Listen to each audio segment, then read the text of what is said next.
Good morning. My name is Dr. Johnny Stitts, and I am currently a secondary mathematics specialist. This is my 12th year in education. I have been in the math classroom um, previous to my current position for 10 years.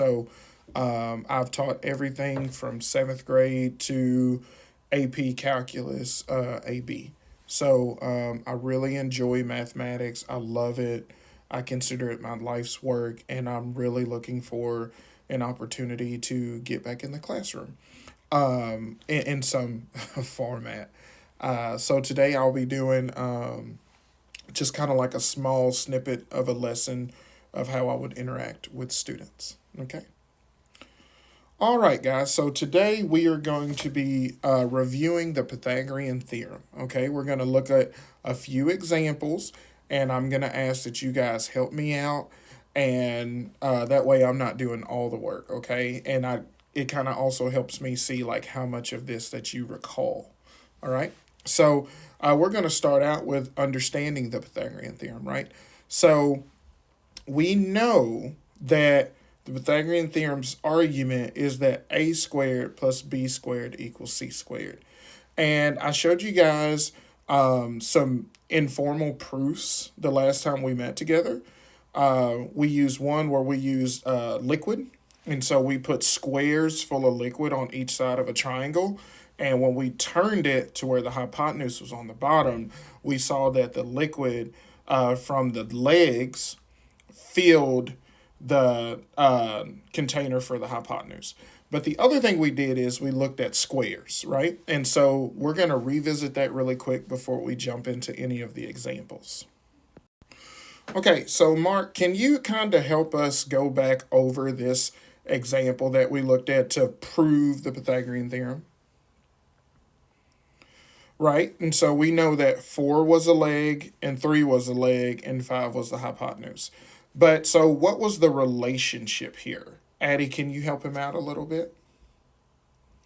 Exactly, right? We saw that this side, the 4, had 16 squares.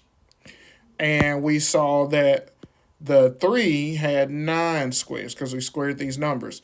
And when we took those squares, 16 plus 9, it gave us 25, which was this side here. And so we just informally proved that a squared plus b squared equals c squared. Okay, so now what we're going to do is we're going to use this to solve a few problems. Okay, so our first example is going to be a word problem. And can I get a volunteer to read this question for us? Thank you, Beth.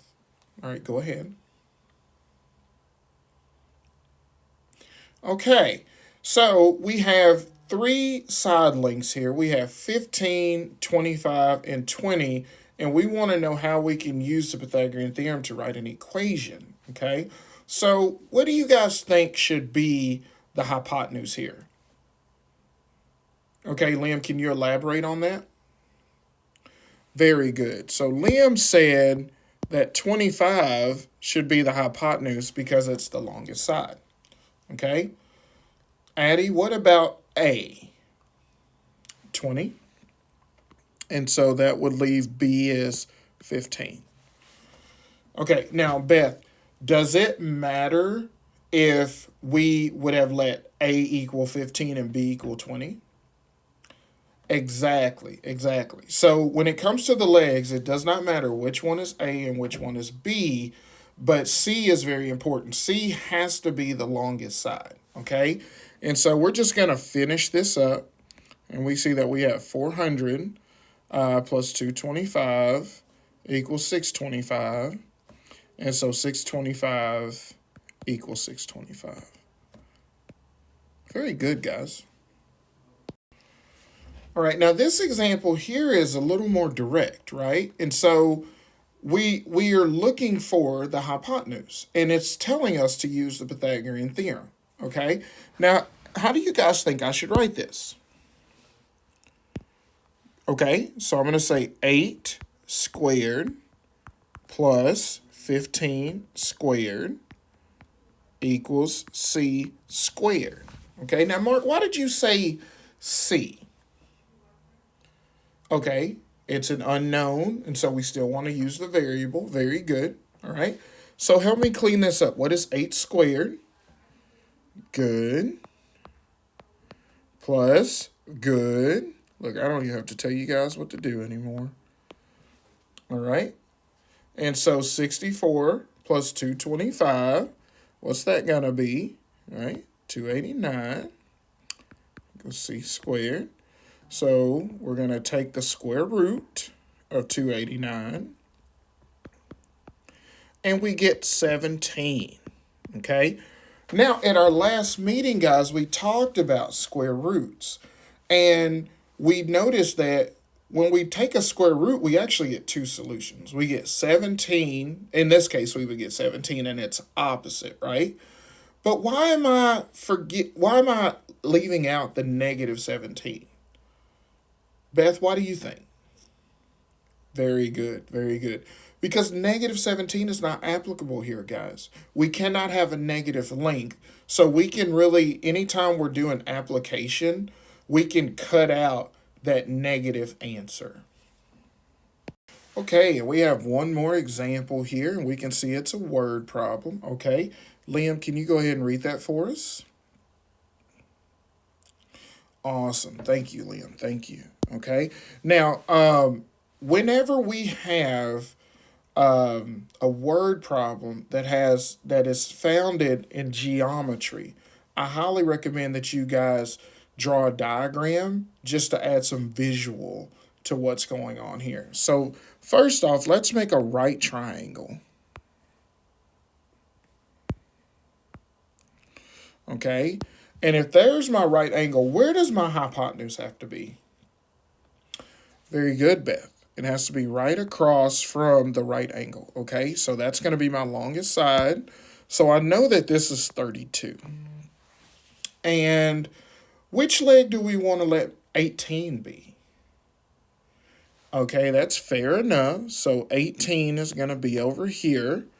And then let's just say that this side here, let's call that A. Okay? So by using the Pythagorean theorem, remember a squared plus b squared equals c squared. So I'm going to say a squared because I don't know a plus 18 squared equals 32 squared. Okay, so a squared plus 324 equals 1,024. All right, now this is a little different from everything else that we've done. So usually, we're looking for C and we just go step by step. But this has an additional step because we're not looking for C. How do we get A by itself? Okay, good. Addie, can you be more specific for me? Very good. Okay, so we're going to subtract 324 from each side of the equation. Very good, Addie. Thank you for your precision. All right, and we get a squared equals 700. So A is equal to, that's exactly right, the square root of 700.